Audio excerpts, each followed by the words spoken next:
Everything you see around you, I mean everything, from the phone in your hand to the farthest star you can imagine, it all boils down to one tiny fundamental thing, the atom. But have you ever really stopped to think about what holds it all together? So, yeah, that's the big question, right? If our entire reality is built from these little particles, what's the cosmic superglue that keeps the atoms themselves from just flying apart? All right, so here's how we're going to tackle this. First, we'll look at the basic atomic blueprint. Then, we'll dive into the super powerful nucleus and check out the electrons whizzing around in orbit. After that, we'll figure out what makes an atom stable. And finally, we'll see why all this tiny stuff matters in a huge way, especially for modern medicine. Okay, first things first, our atomic blueprint. To really get how an atom works, you've got to meet the three key players that make up the whole thing. So let's start with a model you've probably seen before. It kind of looks like a tiny solar system. You've got this dense little core, the nucleus, and then you have electrons orbiting around it in these layers or shells. But here's a wild thought to put it in perspective. If that nucleus was the size of a marble in the middle of a giant football stadium, the electrons would be like tiny specks of dust flying around way up in the nosebleed seats. Almost everything we think of as solid matter is really just empty space. Now, let's zoom in on that nucleus.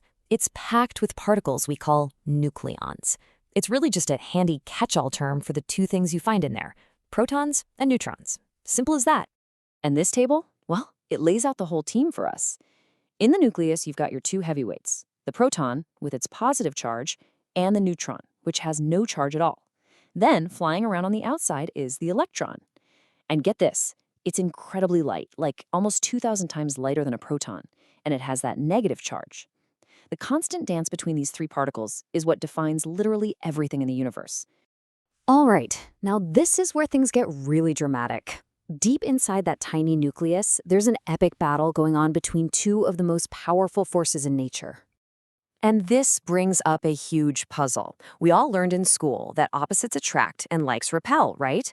So if you've got a bunch of positively charged protons all crammed into one ridiculously tiny space, shouldn't they just repel each other and cause the whole thing to explode? What's holding it together? Well, the answer is all about this incredible tug of war. On one side, you've got the electrostatic force. That's the one trying to shove all those positive protons apart.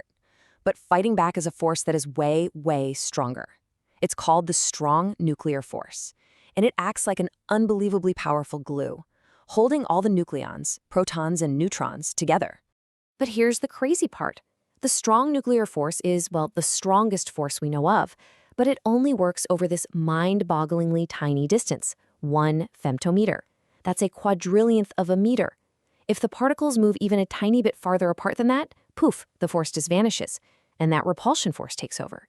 It's a very, very delicate balance. Okay, so the nucleus is locked down tight.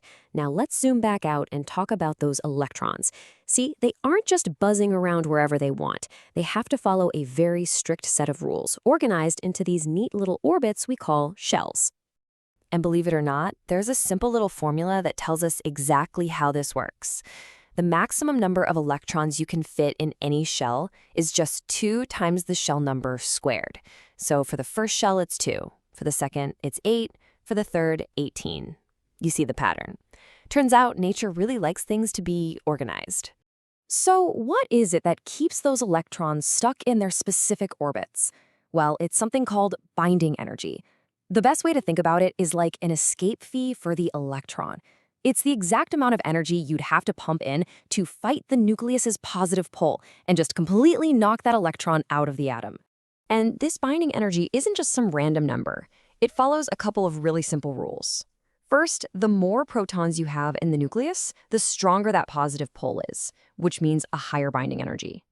And second, the farther away an electron is from the nucleus, the weaker the pull and the lower its binding energy. So it's way easier to snatch an electron from an outer shell than from one of the inner ones. Okay, so all of these pieces, the forces, the shells, the energy, they're all building up to this one big idea, atomic stability. Because at the end of the day, it's all about finding that perfect Goldilocks ratio of particles to create an atom that can last. Physicists actually have a map for this. Imagine a giant chart with every possible type of atom on it. Running through that chart is a very specific path called the line of stability. Any atom that falls right on that line has the perfect neutron to proton ratio, and it can just hang out perfectly stable pretty much forever. But what happens if an atom wanders off that path? Well, then it becomes unstable. If it has too many neutrons, or not enough, it's out of balance. The atom has to shed some energy to try and get back to a more stable state. And that process of shedding energy, that decay, well, that is the very heart of what we call radioactivity. So we've got the atom, its forces, and the rules of stability. But, this isn't just a bunch of abstract physics. This fundamental science is actually saving lives every single day, especially in medicine. See, the fact that some atoms are unstable and will decay, that's not a flaw. It's a feature we can use.